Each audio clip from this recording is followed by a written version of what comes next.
Bună seara! Vă mulțumesc că sunteți din nou cu noi. Îmi dau seama că pe căldurile astea nu e ușor, dar pe de altă parte vă invit să vă răcoriți la figurat, da? Cu ocazia întâlnirilor noastre și dacă după ce o să vă prezint invitatul, o să susțină mica lui conferință și apoi o să avem un dialog, vreți să vă răcoriți și pe Uniunea Europeană și pe Europa și pe toți ăștia, veți fi invitații mei. În această primă seară a simpozionului nostru, Europa, provocări și răspunsuri, avem un invitat deja tradițional. Aproape îndrăznesc să spun că nu se mai pot face, nici nu mai concepem să facem aceste simpozioane la Arad, fără să-l avem invitat într-una din serii pe domnul profesor Valeriu Stoica. Și nu vă mai spun cine este, pentru că știți, nu vă mai spun ce a fost, pentru că știți, pot să vă spun ce va fi, dar asta e secret, deocamdată.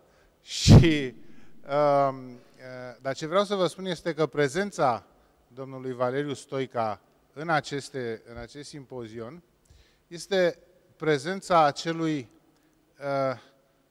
acelei doze de înțelepciune de care avem nevoie când vorbim despre lucruri atât de importante, atât de complicate, grave dacă vreți, precum cele aflate pe agenda Uniunii Europene, adică până la urmă pe agenda vieților noastre de zi cu zi. Așa cum știți, ziua de astăzi este dedicată problemelor, să spun, interne ale Uniunii Europene și suntem foarte preocupați de această chestiune a coeziunii, a unității din interiorul Uniunii, pentru că, ați văzut și dumneavoastră, sunt fel de falii, fel de motive de vrajbă în interiorul Uniunii Europene, dar totuși, la un moment dat, poate în momente de mare criză, cum a fost, de pildă, invazia trupelor rusești în Ucraina, am vorbit despre asta de dimineață, unitatea Uniunii Europene s-a regăsit cumva.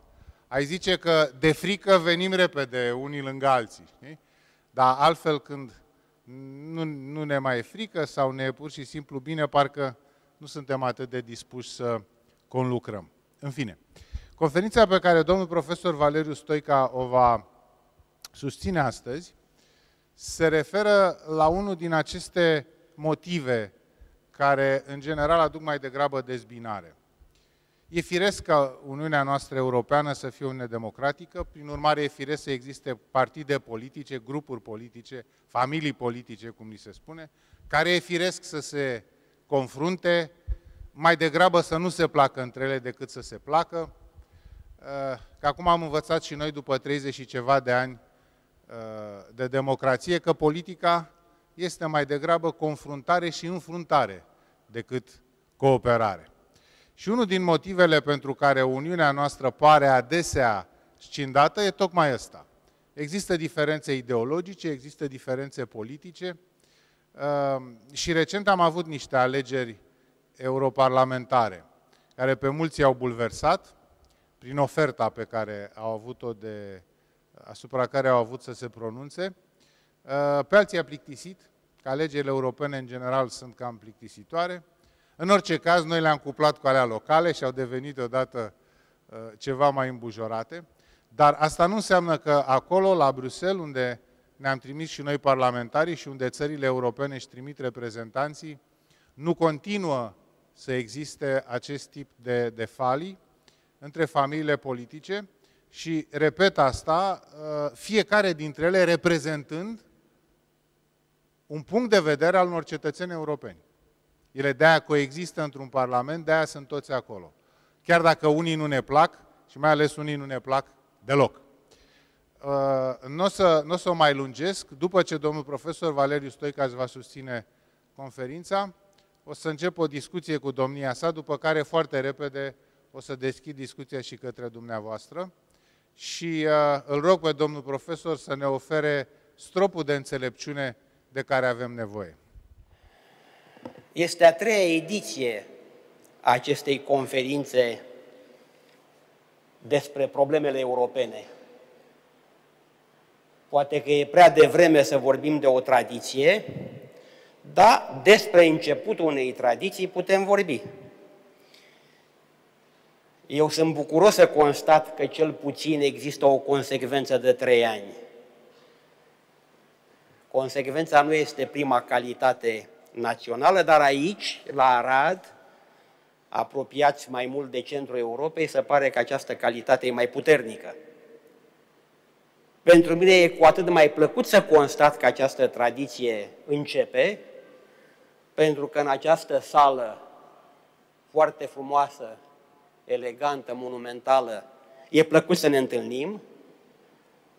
E la fel de plăcut să vă spun că tradiția aceasta, care începe acum, a început acum 3 ani, e legată pentru mine și de o altă tradiție, aflată tot la început, tradiția Casei Cupian, și leg aceste două începuturi de tradiție pentru că ambele sunt în substanța lor tradiții culturale.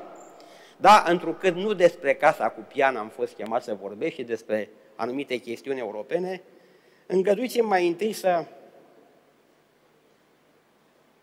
vă spun că e o foarte plăcută aventură intelectuală să cobori în timp.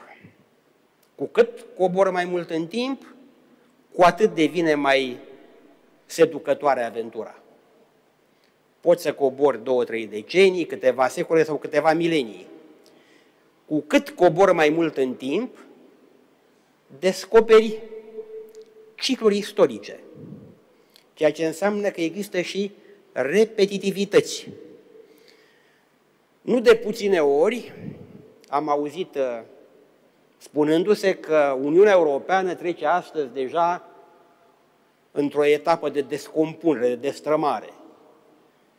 Și când aud vorbindu-se în acești termeni, evident că, așa cum și alții fac, și eu sunt tentat să fac, să compar această situație de astăzi în Europene cu situația destrămării, cu situația prăbușirii Imperiului Roman. În istoriografie există două mari explicații privind acest proces de prăbușire a Imperiului Roman, întâi de divizare în Imperiul Roman de apus și după aceea și în Imperiul Roman de răsărit, iar după aceea de prăbușire a Imperiului Roman de apus mai întâi și după aproape un mileniu și a Imperiului de răsărit, devenind între timp Imperiul Bizantin. Până pe la jumătatea secolului trecut, explicația preponderentă în istoriografie pentru acest fenomen a fost, cum bine știm și noi de la școală, pentru că în cărțile de istorie mai vechi și mai noi, în manualele de istorie mai vechi și mai noi, această explicație era mea o prezentă, Imperiul Roman s-a destrămat ca urmare a atacurilor succesive, timp de câteva secole, ale popoarelor migratoare, barbare.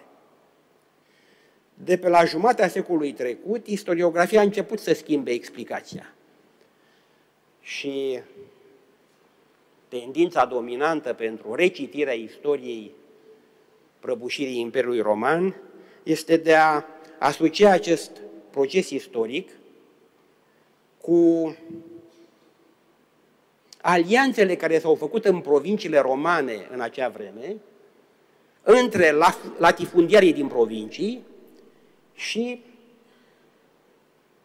năvălitorii, barbarii, a căror forță militară era din ce în ce mai mare. Și istoricii spun mai nou că aceasta a fost cauza principală a dezmembrării și apoi a prăbușirii Imperiului Roman, mai întâi a celui de apus și după aceea celui de răsărit. E adevărat însă că dacă privim mai atent aceste două explicații, ele nu sunt deloc contradictorii, ele sunt complementare. Pentru că este adevărat că latifundiarii din provinciile romane, în momentul în care au văzut că sarcinile fiscale erau din ce în ce mai mari, pentru că administrația romană cerea venituri din ce în ce mai mari din provincii ca să facă față, în primul rând, cheltuielor militare, și văzând că rezultatul acestor contribuții fiscale sub aspectul protecției militare scade în permanență, atunci au fost tentați, și după aceea au și făcut lucrul acesta, s-au aliat cu structurile militare ale popoarelor migratoare pentru a obține, pe de o parte, protecție militară și, pe de altă parte, pentru a scăpa de povara fiscală a Imperiului. Chestiunea asta cu povara fiscală o cam cunoaștem. Și are multe cauzalități în istorie și multe efecte în istorie. Dar, dincolo de aceste două explicații care sunt complementare în realitate, nu sunt contradictorii, mai este de văzut ceva foarte interesant. Efectele produse în cele două părți ale Imperiului Roman au fost diferite, deși o parte din efecte au fost comune, cele destructive. Ce a fost diferit? În timp ce fostul Imperiu Roman de apus s-a dezmembrat în mai multe state formate de popoarele barbare, ostrogoți în Italia, vizigoți în Spania, vandalii și alanii în Africa de Nord, galii și burgunzii în Franța de astăzi și într-o parte din Germania de astăzi. Numai că aceste state formate de barbari pe ruinele Imperiului Roman de apus s-au creștinat. Unele dintre ele s-au latinizat. Acele state inițial barbare, după aceea creștinate și latinizate, multe dintre ele, nu toate, sunt temelia națiunilor europene moderne de astăzi. În Imperiul Roman de răsărit situația a fost diferită. Devenit bizantin, acest imperiu a început cu o perioadă de glorie militară, cum bine știți, sub Justinian și Belizarie, când Imperiul Bizantin a avut chiar pretenția să refacă întregul Imperiu Roman, pentru că succesele militare lui Belizarie au permis mai întâi extinderea forței în Africa de Nord și după aceea în Italia. Iar prin alianțele cu francii și-au extins această influență și într-o parte din Franța de astăzi și din Germania de astăzi. Dar, când puterea militară a Imperiului Bizantin a decăzut, inteligența politicienilor bizantini, spre deosebire de acelor din Imperiul Roman de apus, a permis găsirea unor soluții flexibile, diplomatice și matrimoniale. Prin alianțe militare și matrimoniale, Imperiul Bizantin a supraviețuit până la jumătatea secolului al XV-lea. E drept că, treptat, suprafața s-a restrâns și mai întâi arabii, după aceea otomanii, au cucerit treptat teritoriile din Asia ale Imperiului Bizantin și după aceea și teritoriile din Europa. Numai că diferența față de Imperiul Roman de apus și față de regatele barbare care s-au format pe ruinele fostului Imperiu Roman de apus, e foarte interesantă.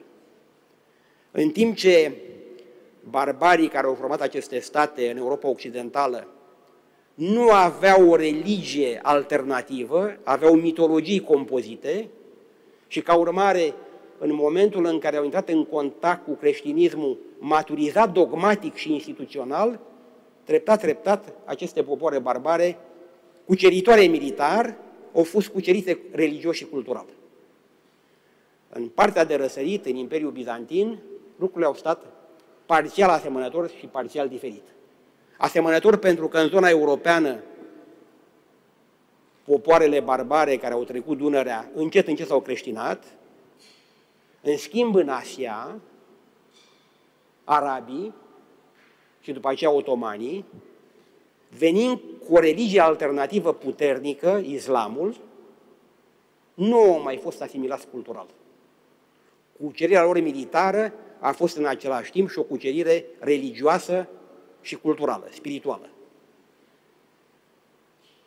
Paradoxul este că, așa cum se știe, în acele teritorii ale Imperiului Bizantin din Asia, a fost creuzetul formării religiei creștine primare. Acolo a apărut și acolo s-a extins într-o primă fază religia creștină. Și asta explică de ce, câteva secole mai târziu, cruciadele pornite din Occident, la inițiativa papilor, au încercat să recupereze aceste teritorii unde s-a format creștinismul primar, teritorii având în centru Ierusalimul. Evident că au eșuat aceste cruciade. Dar ceea ce este important de reținut este că în final, această religie alternativă care a fost islamul și care s-a extins parțial și în Europa, în Albania și în Bosnia-Herzegovina, a consolidat ceea ce militar realizase mai întâi forța arabă și după aceea forța otomană. Arabii chiar în Spania, cum bine știm, în peninsula iberică, au stat câteva secole bune. Dar există o similaritate între ceea ce s-a întâmplat acum 2000 de ani sau acum 1500 de ani sau acum 500 de ani și ceea ce se întâmplă astăzi în Uniunea Europeană. Este astăzi Uniunea Europeană într-o fază de destrămare ca urmare a pericolelor interne și a celor externe? Cred că pentru a răspunde la această întrebare, care e justificată și care este pusă de mulți în ziua de astăzi, o scurtă privire asupra rezultatelor ultimelor alegeri europene este foarte utilă. Cum bine știți, înainte de alegerile din iunie, alegerile europene, exista o mare îngrijorare privind ascensiunea forțelor extremiste. Aceste rezultate au disipat în bună măsură aceste îngrijorări, pentru că în Parlamentul European astăzi avem grupul Partidului Popular European Creștin și Democrat, PPE, cu 188 de parlamentari. Grupul Alianței Progresiste a Socialiștilor și Democraților și-a menținut poziția secundă cu 136 de parlamentari. Așadar, aceste două partide, aceste două grupuri parlamentare de centru-dreapta și de centru-stânga formează în continuare majoritatea în Parlamentul European, ceea ce ne dă speranța că va continua procesul de consolidare instituțională și economică acestei construcții fără precedent în istoria Europei. Dar este un aspect foarte important care ține de schimbarea modului de a face politică în Europa democrată și care se poate rezuma în felul următor. În locul structurii clasice, politice, a democrației constituționale, care era una liniară, stânga-dreapta, a apărut o altă structură politică, una sferică, în care discutăm despre centru și despre periferii, despre margini. Mai întâi, în unele parlamente naționale, diferența stânga-dreapta s-a estompat și a dispărut aproape, pentru că centru-stânga și centru-dreapta au făcut majorități în foarte multe dintre țările europene și astăzi cred că în aproape toate există această situație. Marea Britanie, ieșind din Uniunea Europeană, a făcut și face în continuare o notă discordantă, rămâne oarecum tradițională fostei grupări politice stânga-dreapta, așa cum rămâne această structurare tradițională rezistentă în continuare, să vedem pentru cât timp, în Statele Unite ale Americii. Dar care este slăbiciunea acestui mod de schimbare a structurii politice în parlamentele naționale și în Parlamentul European de la bun început? În Parlamentul European niciodată n-a existat o majoritate de dreapta sau una de stânga, să avem o alternanță între stânga și dreapta în Parlamentul European în ceea ce privește formarea structurilor de putere. Tot timpul, de când s-a format Parlamentul European și până astăzi, alianțele între centrul stânga și centrul dreapta au fost necesare pentru a forma o majoritate. De obicei, între Partidul Popular European și Social-Democrați, alteori și cu participarea altor forțe de centru-stânga sau de centru-dreapta. Care este slăbiciunea acestui mod de a face politică? Mai întâi este o slăbiciune la guvernare. Fie că vorbim de statele naționale, fie că vorbim de Uniunea Europeană, între programele afișate de competitori în alegeri și ceea ce rezultă după alegeri în guvernarea efectivă este o mare diferență. Pentru că, nefiind posibil să ai o majoritate de stânga sau de dreapta, aceste alianțe obligă la compromisuri. Nu compromisurile sunt de condamnat. Până la urmă, compromisul în politică este indispensabil. Nu vorbim de compromisul moral, vorbim de compromisul care presupune ca între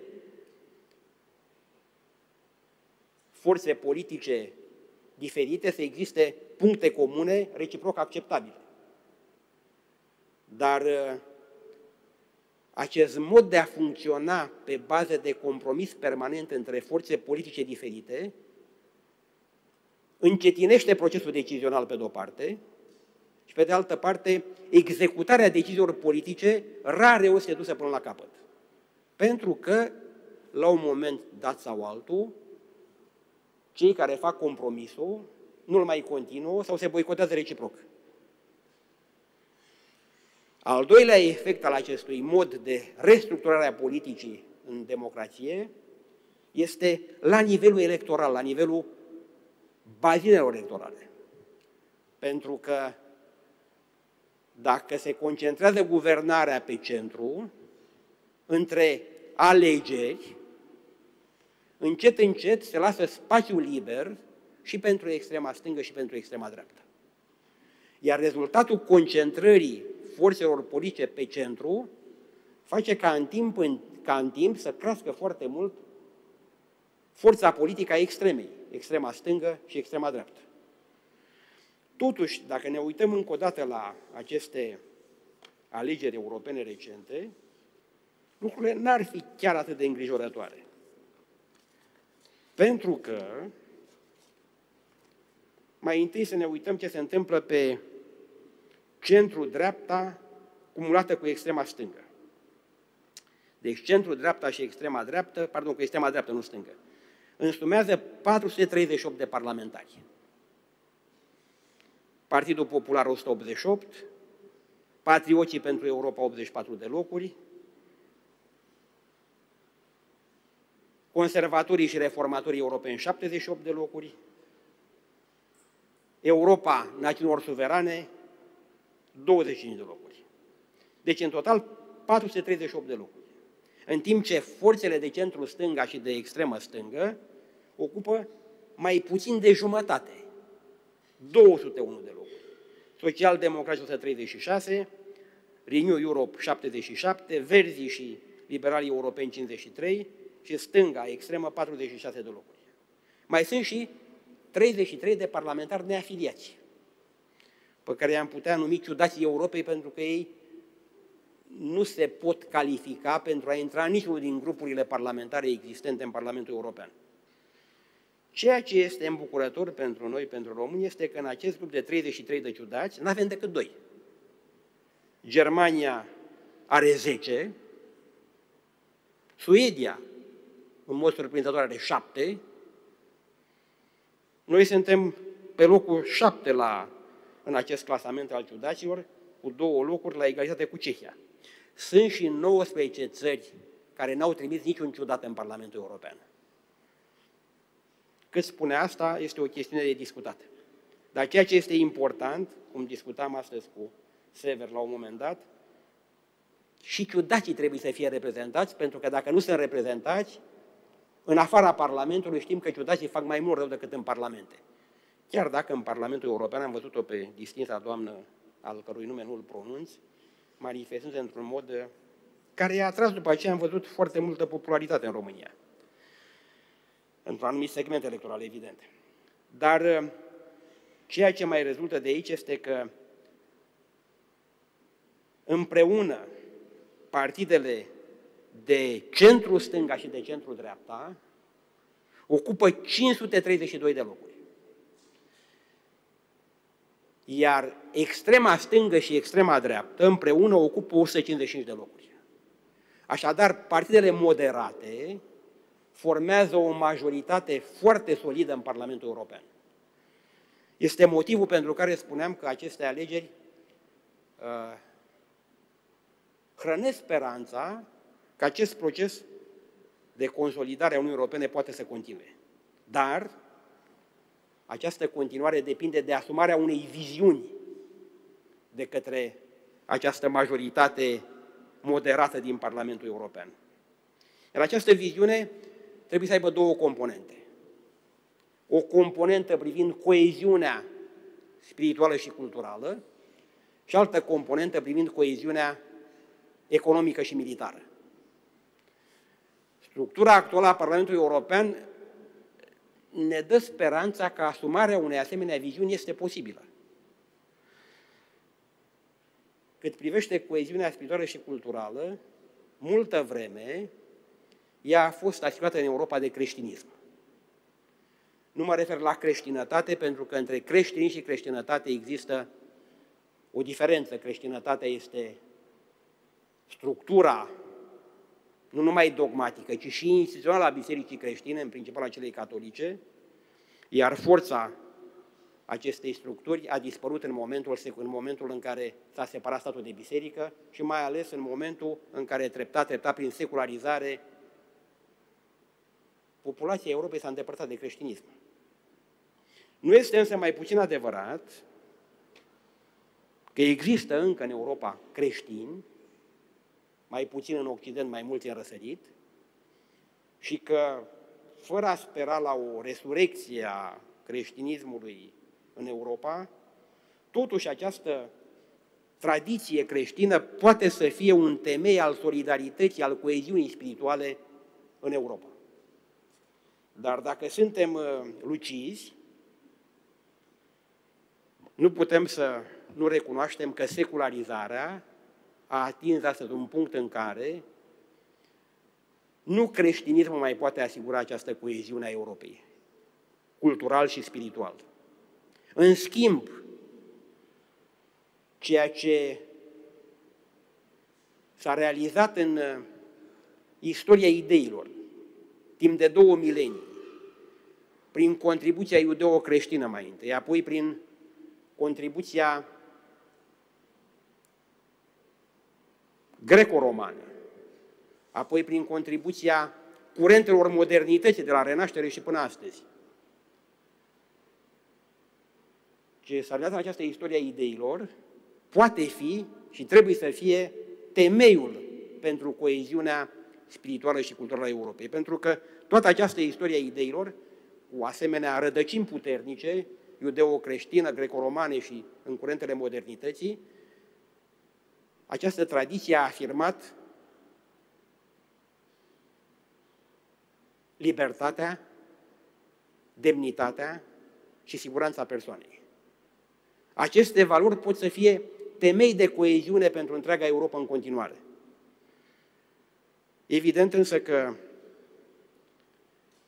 pentru a crea o asemenea coeziune trebuie înfruntate primejdiile.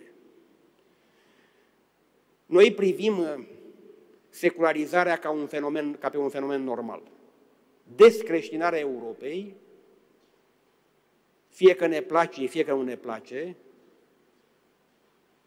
este un fenomen care nu poate fi negat.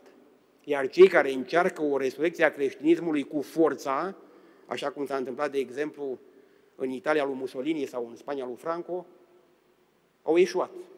Și așa se va întâmpla și în Rusia, pentru că încercarea lui Putin de a asocia structurile bisericii ortodoxe cu structurile statului, în final, o să ducă la eșec și rezultatul va fi nu doar compromiterea bisericii ortodoxe ruse, ci compromiterea ortodoxiei rusești. Nu se poate cu forța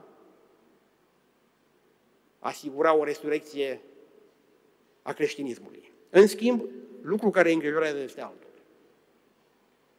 Pentru că în spațiile lăsate libere prin descreștinarea Europei, ca urmare a migrației, au pătruns încet, încet religii alternative la creștinism, credințe politice, adică ideologii fundamentaliste. Și Europa este minată din interior în momentul de față, pentru că, eliberând mintea oamenilor de dogmele religioase, de creștinism, s-a lăsat loc liber pentru că alte dogme să pătrundă. Iar reacțiile pe care Europa ar trebui să le aibă au fost foarte slabe în această perioadă și lipsite de eficiență. Nu este vorba de a ne întoarce la o dominație a creștinismului, este vorba ca aceste valori, libertatea, demnitatea și siguranța persoanei, care sunt rezultatul a 2000 de mișcare de dezvoltare a ideilor și care după aceea s-au concretizat în instituții care timp de 5-6 de ani s-au creat, s-au consolidat, dacă neglijăm toate aceste lucruri și nu le afirmăm cu putere, riscul este ca încet, încet, ceea ce s-a întâmplat în urmă cu mii de ani cu Imperiul Roman să se întâmple și cu Europa de astăzi. Așadar, coeziunea culturală, spirituală a Europei este temeiul important pentru a asigura continuitatea acestui proces. Este vorba apoi de coeziunea economică și militară. În anul 1985, când președintele din acel moment al Comisiei Europene, Delors, a lansat proiectul pieței unice europene, economiile Chinei și Indiei reprezentau mai puțin de 5% din economia globală. Astăzi, las la o parte India, care oricum este și ea o putere economică, astăzi China este un competitor foarte puternic, nu doar pentru Europa, ci și pentru Statele Unite ale Americii și amenință supremația Statelor ale Americii. Proiecțiile economice arată că nu peste mult timp forța economică a Chinei va fi mai mare decât forța economică a Americii. Dar mai e ceva care e foarte important. În 1993, economia Europei era comparabilă cu economia Americii. Erau cam de aceeași forță. În 2022, în această perioadă din 1993 până în 2022, economia americană a crescut cu 60%. Economia Europei numai cu 30%. A apărut o debalansare din ce în ce mai pronunțată între Europa și America. Am putea spune, nu e grav pentru că, în mod normal, aceste două segmente ale economiei mondiale sunt segmentele lumii libere și există o alianță tradițională între aceste segmente ale lumii libere, deci n-ar fi un motiv de îngrijorare. Nu este adevărat. Dacă Uniunea Europeană nu reușește să găsească soluțiile pentru relansarea economică, debalansarea nu numai față de America, dar debalansarea față de centrul de putere asiatic în economie va fi din ce în ce mai mare. Pentru că centrul economiei mondiale s-a deplasat din Europa și America în Asia și în principal în China. În absența unor politici coerente pe care noile organe ale Uniunii Europene realizate în urma acestor alegeri recente, dacă aceste politici nu vor fi eficiente, aceste fenomene îngrijorătoare se vor accentua. Mai este de semnalat un aspect. Timp de 2-3 decenii, Uniunea Europeană și-a asumat proiecte utopice, nerealiste. A investit extrem de mult, a consumat resurse financiare uriașe pentru visuri. Și rezultatul este urmarea câtorva erori mari care s-au făcut. Am să enumăr numai câteva dintre aceste erori. Prima, relocarea industriilor. A doua, dependența energetică față de Rusia. A treia, dependența economică față de China. A patra, neglijarea industriei de apărare. A cincea, erorile în modul de aplicare a regulilor concurenței libere și oneste, fiind tratate în același fel marile companii și întreprinderile mici și mijlocii. Și ca urmare s-a săvârșit în continuare aceste erori și o apăsare prin sarcini administrative și fiscale exorbitante pentru aceste întreprinderi mici și mijlocii, multe dintre ele neputând să facă față acestei poveri administrative și fiscale. Și mai este de adăugat ineficiența programelor de combatere a migrației ilegale. Pentru că dacă vorbeam mai devreme de pericolele care există pentru coeziunea spirituală și culturală a Europei, aici găsim cauza cea mai puternică a fragilității spirituale și culturale a Uniunii Europene. Și mai trebuie să adăugăm ceva foarte grav, situația demografică. În anul 2008, în Europa au fost 4,7 milioane de nașteri. În 2022 au fost 3,8 milioane de nașteri, adică 1 milion mai puțin. Dacă această scădere demografică, care înseamnă și îmbătrânirea populației și fragilizarea resurselor tinere, o să continue, riscul este enorm pentru Europa și atunci să nu ne mirăm că migrația, nu numai cea ilegală, dar și cea legală, va ocupa un teren din ce în ce mai larg. E suficient să ne gândim că în România astăzi avem lucrători din Asia de ordinul sutelor de mii. Și probabil că în viitor această cifră va crește. Ca urmare, în locul proiectelor utopice, e nevoie ca Europa să devină realistă. Și e nevoie ca și statele din Uniunea Europeană să devină realiste. Există semne ale acestei treziri. De exemplu, sunt câteva documente importante care, dacă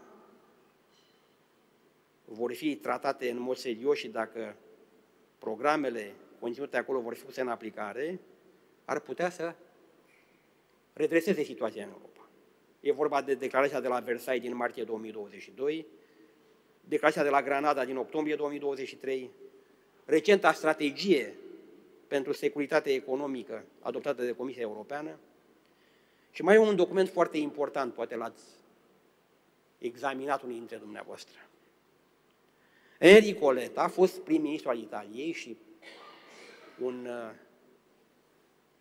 om cu o impresionantă activitate academică, a realizat un raport privind reforma pieței unice europene. Acest raport, care se cheamă Mai mult decât o piață, viteză, securitate, solidaritate, și care a fost dat publicității în aprilie 2024, în anul acesta, acest raport conține câteva idei extrem de importante. Doar două lucruri vreau să subliniez. Prima idee. Pentru a schimba paradigma pieței unice europene, este nevoie să fie inclusă în această piață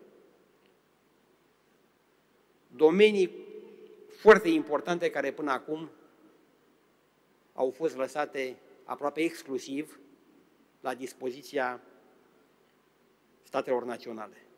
E vorba de finanțe, comunicații electronice și energie. Al doilea aspect foarte important, apărarea și politica externă. Dacă nu se face o ajustare instituțională a Uniunii, pentru ca aceste două componente, apărarea și politica externă, să devină eficiente, este greu că vor putea fi realizate și celelalte obiective ale Uniunii Europene. Numai că această ajustare instituțională este mult mai dificilă decât alte programe culturale sau economice, pentru că asta presupune o schimbare în structura Uniunii Europene. Ceea ce, cum bine știți, înseamnă o revizuire a tratatelor, ceea ce înseamnă unanimitate, ceea ce înseamnă, cum bine știți, aproape imposibil. Dar, dacă nu avem curajul să facem aceste lucruri, nu numai tentația intelectuală de a face o comparație cu destrămarea Imperiului Roman va fi prezentă,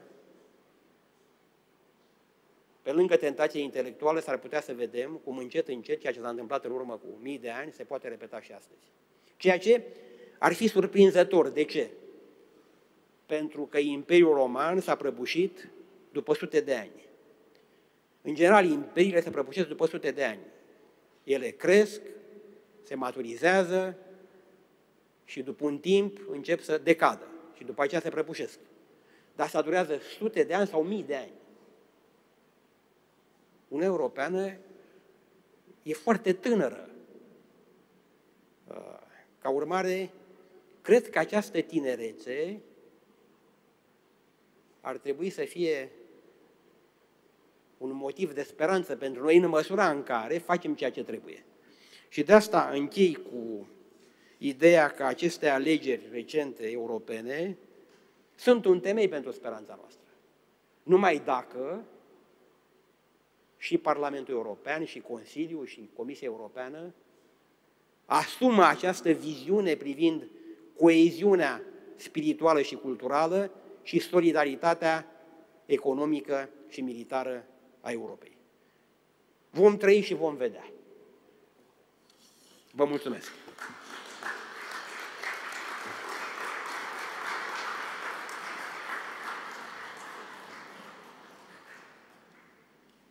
Vă mulțumesc, domnule profesor. O să vă las un minut sau două să vă trage sufletul. Spunând două lucruri, nu e obligatoriu? Atunci o să vă las un minut sau două să mă ascultați și pe mine. Asta e obligatoriu. Când ați vorbit de povestea asta cu imperiile care apar, cresc și descresc,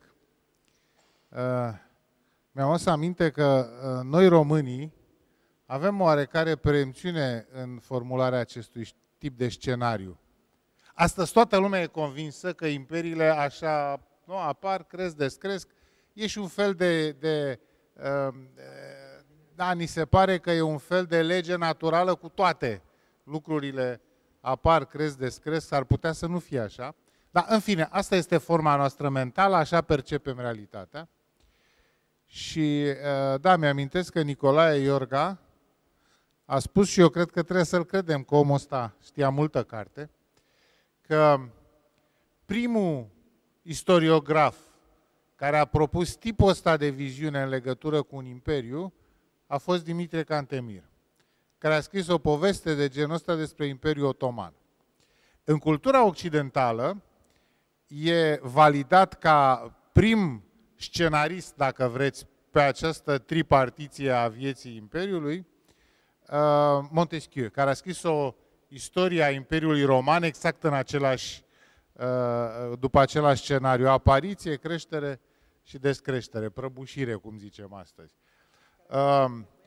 Dar Nicolae Iorga dovedește că manuscrisul lucrării lui Cantemir a scris în latină, da?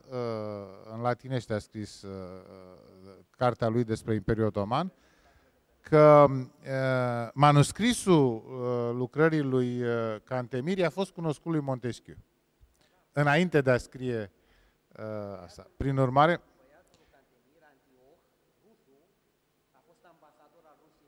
da. Da, domnul profesor spune cum anume a cunoscut Montesquieu. Da. Nu, vă ajut eu. Ori vreau să spun că... Da, spuneți și după aia voi continua. Da. Gata. După nici câteva luni de domnie, Dimitrie Cantemir a schimbat macazul după ce a stat în exil la Istanbul aproape toată viața și părea omul de încredere al turcilor, s-a aliat cu Petru cel Mare. Din păcate pentru el, bătălia de la Stănilești n-a fost una de bun augur. Petru cel Mare a fost înfrânt, cu greu a scăpat din încercuire, plătind mult unor demnitari turci, și când a ieșit din încercuire, plecând în Rusia, l-a luat cu el și pe Dimitrie Cantemir și vreo câteva sute de boieri, între care și pe Neculce. Așa, dar băiatul lui Dimitrie Cantemir, Antioch, a fost ambasador al Rusiei la Paris. Și atunci l-a cunoscut și pe Montesquieu, și nu numai pe el, și pe Voltaire. Am înțeles. Haideți să nu rămânem în detalii istorice, așa că avem altă agendă. Ce vreau să spun este că tipul ăsta de scenariu îl avem în minte toți și că, inevitabil, când ne uităm la Statele Unite ale Americii, de pildă, și la noi înșine, la Uniunea Europeană, deși abia ne-am născut, începem să ne întrebăm când pierim. Începem să ne întrebăm dacă nu cumva suntem deja pe tobogan. Pentru că ceva ne-a băgat în minte că o să ajungem pe tobogan. Și mă întreb dacă nu cumva mintea noastră produce tipul ăsta de scenariu și suntem captivi propriei noastre minți, raportându-ne la realitatea Uniunii Europene, mereu cu această chestie în minte, dacă nu cumva ne prăbușim.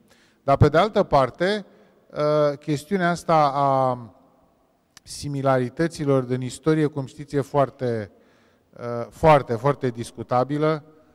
Nouă ni se pare că lucrurile seamănă, sunt mulți care spun că nu seamănă deloc. Dar acum că am constatat că v-ați tras sufletul, aș vrea să formulez o primă reacție și să vă întreb un lucru. În chestiunea asta despre care ați vorbit, a migrației, e limpede că cel puțin pentru jumătate de Europa asta este o problemă majoră. O jumătate de Europa, vorbesc în direct de cetățeni europeni, și politicienii preau problema asta și evident o joacă fiecare cum crede că îi e de folos, îi e în folos. Dar problema asta nu se pune încă, cel puțin, pentru noi. De pildă, să vorbește în alegerile europene în România despre tema migrației, sună un pic ridicol. Vă amintiți știrea cu bietul imigrant ilegal pe care l-au adus călăuzele și s-a trezit la Timișoara și a început să plângă săracul că el dăduse bani să fie dus la Viena? Nu? Asta e o poveste pe care noi toți o știm în România, o povestim tot timpul, pentru că spune ceva despre. Adică ideea e că noi nu suntem încă atât de atractivi încât să avem tipul acesta de problemă. Și acum vin la întrebare. Nu cumva, în alegerile astea europene, care au dat un rezultat pe care dumneavoastră ne l-ați prezentat foarte coeziv, adică partidul ăla a luat atât, partidul ăla a luat atât, dar totuși, agendele cu care s-au mers în aceste alegeri au fost foarte diferite de la țară la țară, voturile alea au fost luate foarte diferit de la țară la țară și e cumva un fel de forțaj să spui că toți parlamentarii de la PPE sunt acolo pentru că au avut un același mesaj de tip popular, care o fie ăla, nu știu, în toată Europa, de la gurile Dunării până la Pasul Calais. N-a fost așa. Și totuși, Parlamentul European se încăpățânează să ne prezinte realitatea lui politică așa. Nu vi se pare că e aici o mică podlogărie? Este și nu este. Este o podlogărie dacă falsificăm mesajul. Nu este dacă îl vedem și îl citim corect.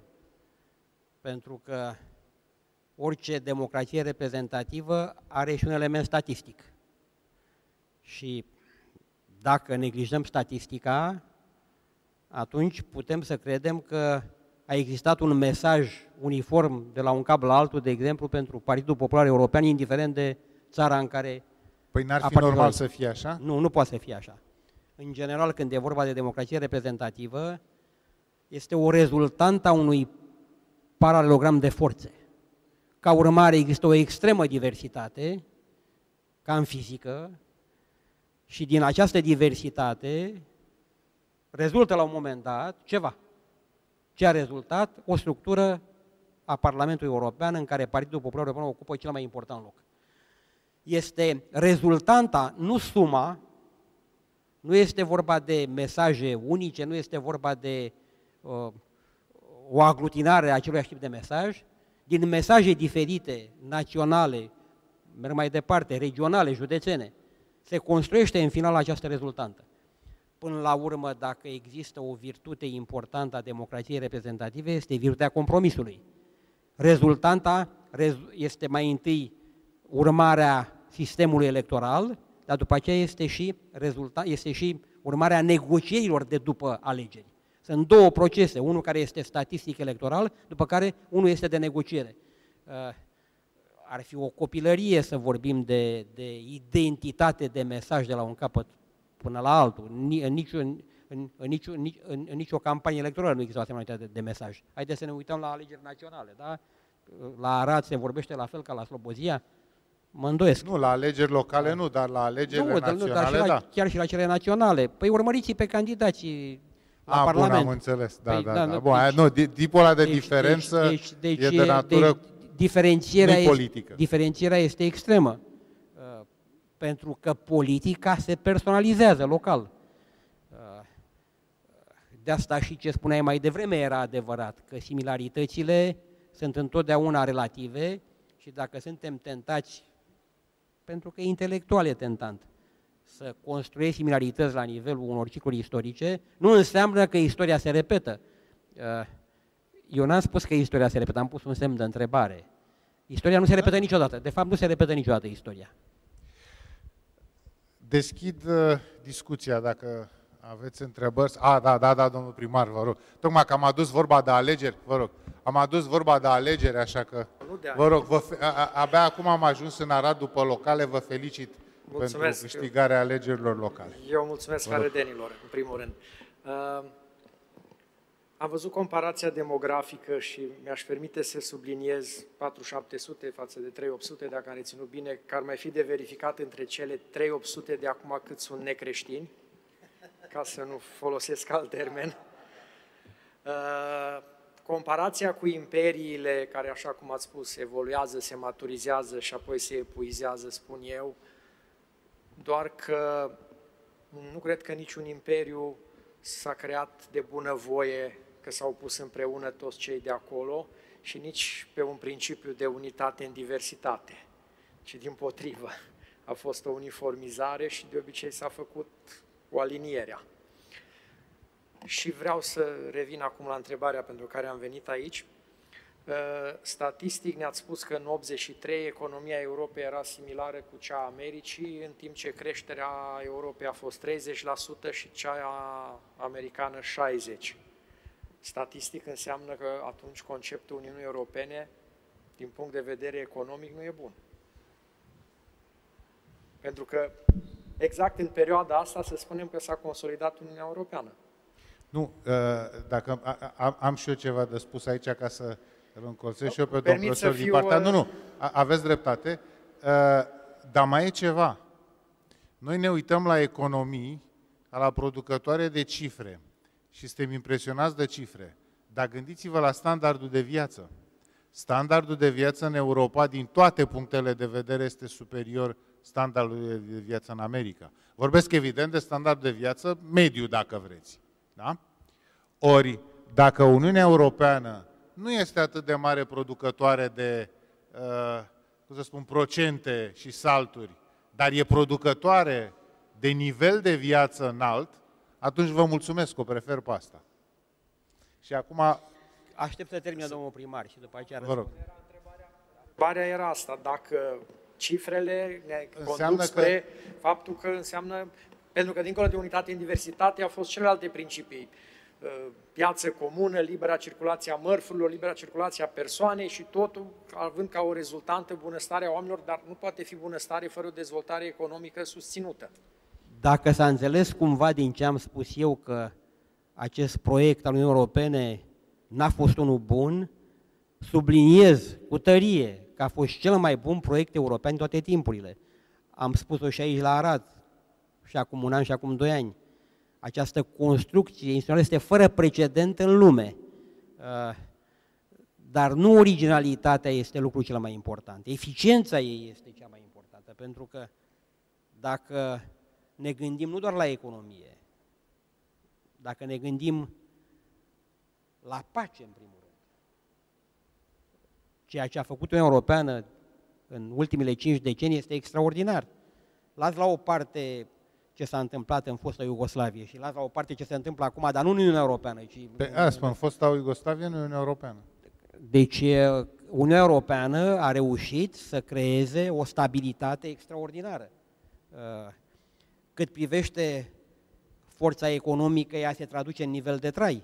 Și într-adevăr, nu se poate spune că n-a existat evoluție economică în Uniunea Europeană în toată această perioadă, dar cheltuielile militare care nu s-au făcut explică în bună măsură de ce prosperitatea n-a avut de suferit. Dacă se făceau cheltuielile militare pe care le-a făcut America, s-ar putea ca diferența între 60% și 30% să se fi văzut. Îmi permit încă o întrebare și după aceea cedez microfonul. Ați făcut și comparație cu economia Asiei, în special a Chinei, care evident că într-o foarte bună măsură s-a dezvoltat exponențial și datorită Europei, sau cu precădere datorită Europei. Ce e de făcut acum? Da, am spus între altele mai devreme că între erorile care s-au făcut la nivelul Uniunii Europene și la nivelul Statelor Unite sunt 2 erori: dependența energetică față de Rusia și dependența comercială față de China. Ce e de făcut? Primul lucru, să readucem industriile înapoi, mai ales pe cele foarte importante, mai ales când e vorba de telecomunicații, când e vorba de industriile legate de inteligență artificială. Toate astea trebuie readuse în Europa. Și după aceea nu mai trebuie să fim naivi să credem că numai cu energia verde putem să rezolvăm problemele Europei. Eu am o experiență personală. Am făcut un mic parc fotovoltaic ca să-mi asigur la vie energia. Da, nu o asigur direct. Energia intră în sistemul național cu un preț și mi este revândută cu un preț de 3 ori mai mare. De ce nu se poate utiliza direct? Pentru că ar trebui să o stochezi. Ca să o stochezi ai nevoie de baterii. Bateriile sunt foarte scumpe, cu cât e mai mare cantitate de energie, cu atât e mai costisitor să faci lucrul ăsta. Și atunci, faptul că în Europa s-au desființat, ca în Germania de exemplu, centralele nucleare, faptul că am spus radem tot ce este energie termo, astea au însemnat utopii, pentru că, de exemplu, energia electrică, pentru a fi furnizată 24 de ore din 24, are nevoie nu doar de energie verde, că aia noaptea nu produce nimic, dacă nu bate vântul nu se întâmplă nimic. De unde compensezi? Trebuie să ai energie hidro, da? Uneori apele scad. Dacă scad apele, de unde ai energie? Trebuie să ai și energie termo. Ideea că eliminăm cărbunele pentru că e poluant, parțial e adevărată, dar parțial e proastă. Pentru că nu e mai puțin poluantă, așa zisa, energie verde. Sunt alte surse de poluare și acolo.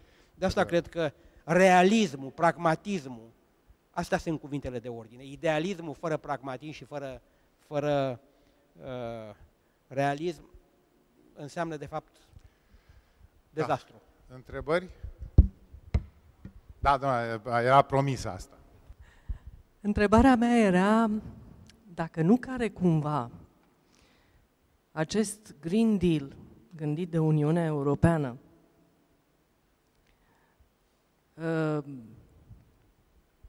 a fost gândit pur și simplu pentru a scăpa de dominația rusească.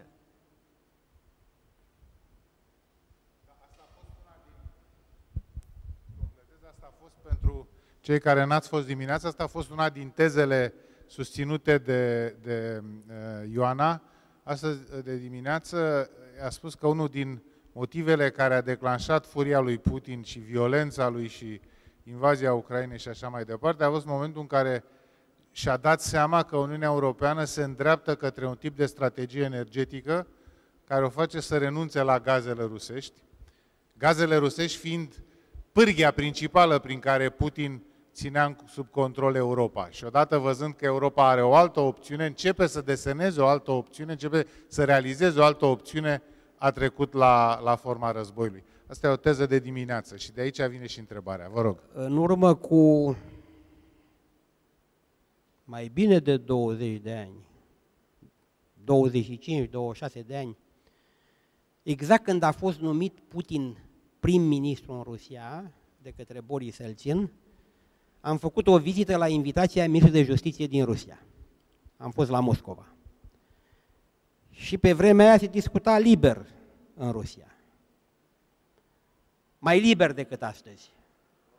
Mai liber decât astăzi. Adică în timpul lui Elțin și în momentul în care Putin era abia la începutul mandatului de prim-ministru, nu era încă președinte, se discuta ceva mai liber.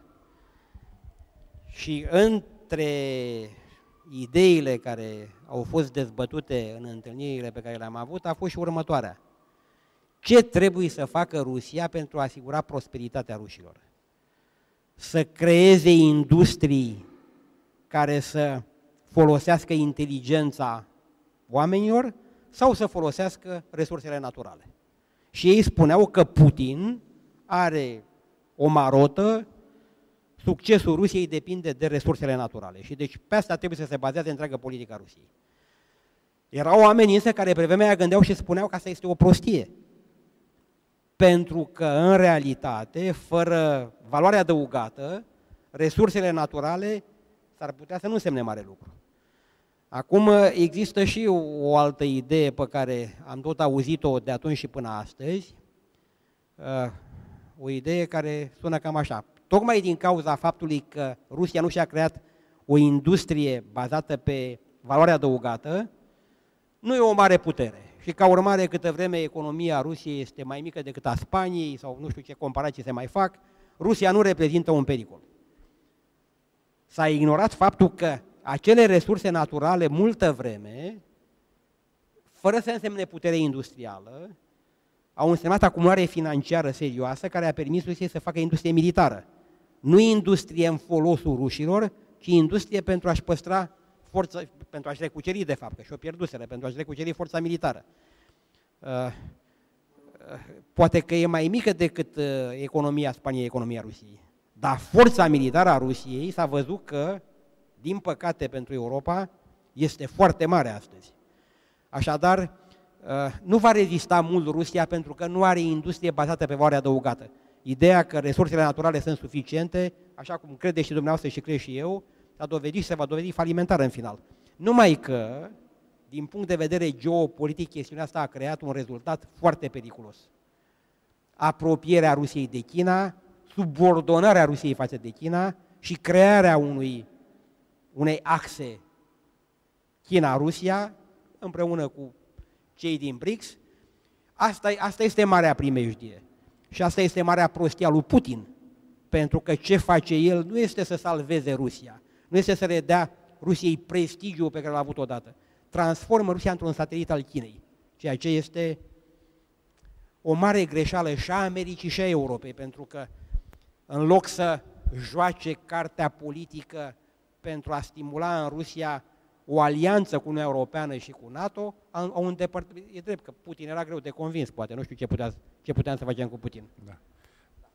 Nu, n-ați răspuns la întrebare. Nu credeți că această opțiune a Uniunii Europene a contribuit la tipul ăsta de reacție lui Putin? Mi-e greu să spun că este așa, pentru că schimbarea asta de maca s-a făcut mai ales după ce a fost atacată Ucraina. Adică și declarația de la Versailles, și declarația de la Granada, și noua strategie, toate astea au fost post-Ucraina. O schimbare s-a făcut un pic după ce s-a cucerit Crimea, dar n-a fost o schimbare radicală. Schimbarea radicală s-a pus acum. Ideea Green Deal-ului a apărut cu 2, dacă nu mă înșel, 3 ani înainte de invazia Ucrainei. Dar Crimea a fusese de mult invadată. Nu. Nu, eu vorbesc de invazia din 2022. Deci ideea de Green Deal a apăruse cu 3-4 ani înainte de a doua invazie, hai să-i spunem, a rușilor în Ucraina. De asta vă întreb, nu cumva a fost gândită tocmai ca să scape de această subjugare energetică? Nu, eu nu văd lucrurile așa, pentru că, repet, Crimeea a fost cu câțiva ani înainte ocupată. Războiul din Ucraina începuse dinainte, nu? Cu mulți ani, da? Ca urmare, înainte ca Europa să schimbe strategia energetică, Rusia era agresivă. Bun, haideți să... Am înțeles pozițiile aici. Da, vă rog. Domnule profesor, legat de ideea bunăstării pe care o avansați puțin mai devreme, de ideea de bunăstare, unul dintre mesajele care i s-au reproșat președintelui american Joe Biden în timpul în care era presupus candidat pentru Casa Albă, era că în mitingurile sale electorale le spunea americanilor că o duc bine, că șomajul este la cele mai scăzute niveluri, că inflația la fel, că se creează joburi. Făcând o paralelă, spuneați că Uniunea Europeană este categoric o structură care pentru unii este o structură a bunăstării. Și dacă ne dăm un pas în spate la nivelul istoriei recente sau contemporane, categoric este o soluție continentală de dorit, cu imperfecțiunile ei. Întrebarea este, cum facem la nivel european, la nivel al autorităților europene, Consiliul European, Consiliul Uniunii Europene, Parlamentului European, Comisia, cum facem sau cum fac aceste structuri transnaționale să le comunice cetățenilor europeni că de fapt pe anumite paliere le este bine, pentru că europenii uită avantajele pe care le au, deci asta este o componentă, și pe de altă parte, cum ar trebui să facă aceste instituții transnaționale ca europenii să fie încurajați să militeze, să lupte, să susțină beneficiile pe care le au. Mulțumesc! Adică dumneavoastră îmi puneți o întrebare de felul următor. N-ați putea face un miracol? Dacă aș putea face un miracol, a zice, da, e posibil. Nu spun că este imposibil. Eu am și eu momente de gândire utopică și mă gândesc așa. Dacă am avea oameni maturi politic și la nivel național și la nivel european, ce ar fi de făcut în primul rând? Ar fi să identificăm priorități pe 3, 4, 5 cicluri electorale, care să fie asumate de toate forțele politice, cel puțin moderate.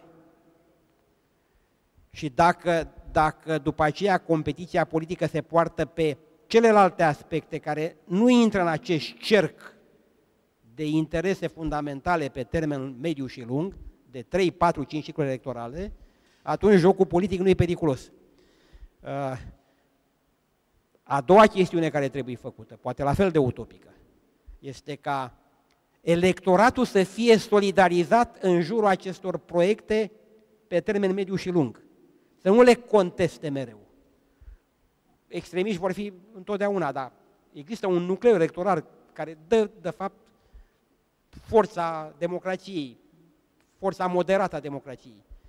Acest nucleu electoral puternic ar trebui ca împreună cu oamenii politici să asume aceste proiecte pe termen mediu și pe termen lung. Dacă asta este o utopie, rămâne de văzut. Pentru că al doilea element al acestei utopii, în ghilimele, ține de comunicare. Dacă ca să comunici, mai întâi trebuie să realizezi primul palier, adică să realizezi acest set de proiecte comune pe termen mediu și lung. Asta oamenii politici o pot face și după aceea trebuie să comunice acest lucru.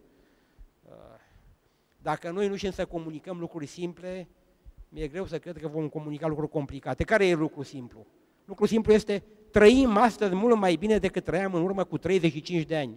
Unii de aici poate că nu erau născuți Și în urmă cu 15 ani. Dar eu care am trăit jumate din viață în comunism și am prins nu numai etapa de liberalizare din anii 60, am prins și etapa din anii 50, care a fost groaznică. Am prins și etapa din anii 80, care, fără să fie la fel de grea ca cea din anii 50, pe undeva a început să se semene. Deci, eu care am prins jumate din viață în acel regim, mi se pare o mare prostie să aud că se trăia mai bine înainte. După cum mi se pare o mare prostie să nu văd că astăzi se trăiește mai bine decât acum 15 ani. Sunt lucruri vizibile și totuși sunt greu de comunicat. Dacă astea simple nu se comunică, păi apoi lucruri mai complicate, proiecte pe termen mediu și pe termen lung, solidarizare în jurul lor. Adevărul este că dacă aș putea să fac miracole, le-aș face. Adevărul este că cel mai greu lucru pentru un politician în campanie electorală, mai ales dacă e la guvernare, este să explice oamenilor că le e mai bine decât le era. Nu ca cu 30 de ani, ci ca cu 4 ani și așa mai departe. Este o mare greșeală. Adică trebuie să fii un politician genial care chiar are o priză electorală formidabilă să poată să strângă puncte spunându-le oamenilor e mai bine, vedeți că e mai bine de când sunt eu la putere? Mai ales într-un electorat mental vorbind, psihic vorbind, cum suntem noi astăzi, să vină un politician care e la guvernare și să spună oricare dintre guvernări, să spună e mai bine cu mine decât era înainte, te-a pierdut. Toți suntem convinși că e mai rău. Sever. În realitate nu e. Stați un pic. Că aici e vorba de percepții. Și, de fapt, ce întrebați dumneavoastră este cum mă joc cu percepția, nu cu realitatea. Asta este problema. Și, în fine, aici e o discuție. Eu cred că e o greșeală să începe. De-aia, dacă ați sesizat în campaniile electorale, partidele aflate la putere nu spun niciodată, sau spun rarisim, sau în plan secund a fost mai bine cu mine. Ei îți spun întotdeauna că va fi mai bine cu mine. Aia din opoziție sunt mai norocoși. Aia spun continuu, e mai rău, e mai rău, e mai rău, e mai rău. Dar aia de la putere proiectează mereu viitorul și evită zona de conrandu, evită zona în care dau socoteală, tocmai pentru că chiar dacă au rezultate, să spui unor oameni care la sfârșitul ciclului electoral în general nu te prea mai plac, e mai bine cu mine, i-ai pierdut. E foarte dificil. E un miracol, poate. Știi când va fi și mai mare miracolul? Atunci când cei care ajung la putere spun, domnule, a fost rău cu cei dinainte, totuși a fost mai bine decât acum 5 ani cu ei. Da. Acum, mi-amintesc că la un moment dat unul din marii noștri miniștri de externe, domnul Andrei Pleșu, venit o dată de la o ședință de guvern, când erați și dumneavoastră în guvern, mi-a spus, zice, băi, să am ajuns la concluzia că cel mai bun guvern este ăla care nu-și mai propune să câștige alegerile. Dar nu există așa ceva, evident. Dar, într-adevăr, un guvern care nu-și propune să câștige următoarele alegeri și vrea să facă ce are de făcut, ăla s-ar putea să fie cel mai bun guvern. Prin urmare, cel mai bun guvern nu există. Da, altă întrebare. Dacă mai e? Da, vă rog. Avem întrebări încă. Bună ziua! Vreau să vorbim despre continente. Ne-ați comparat foarte mult Europa cu America. Într-adevăr, americanii vorbesc aceeași limbă. Noi, europenii, avem mai multe nații. De asta, poate și în ultimii 150 de ani, putem să vedem câte războaie au avut ei în interiorul continentului și câte războaie am avut noi în interiorul continentului. Putem să zicem și mondiale. Și cred că așa ar trebui să privim bunăstarea, cam pe 100 de ani, nu din 20 în 30 de ani. Dar vreau să mergem la Africa, unde cred că ar trebui să revizuim un pic politica față de ei, pentru că noi avem tehnologie, avem bani, ei au oameni, ceea ce ne lipsește după datele pe care ne le-ați prezentat, și sunt deschiși să vină la noi. Întrebarea este, nu ne purtăm noi încă puțin colonist cu ei?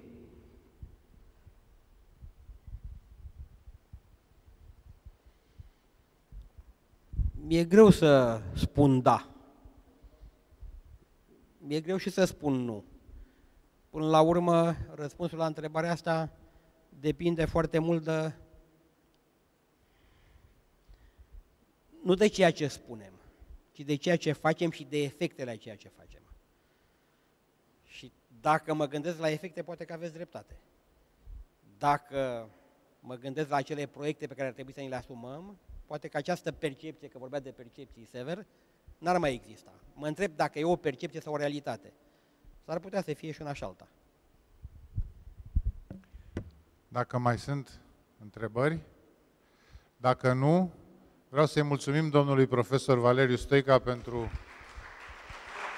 plăcuta conferință și conversație. Vreau să vă mulțumesc dumneavoastră pentru că ați venit, să vă aștept și mâine și, bineînțeles, vreau în fața dumneavoastră, înainte să ne despărțim, să mulțumesc celor care au făcut posibil această întâlnire și vedeți acolo instituția prefectului, Județul Arad, Consiliul Județean Arad, Primăria Municipiului Arad, Muzeul din Arad, Biblioteca Județeană din Arad, Centrul Cultural Arad, tot Aradul, tot Aradul. Vă mulțumim mult și domnul Sinaci, vă mulțumim mult și vă așteptăm mâine dimineață pentru a doua zi a simpozionului nostru dedicată de data asta agendei de politică externă. Mulțumesc!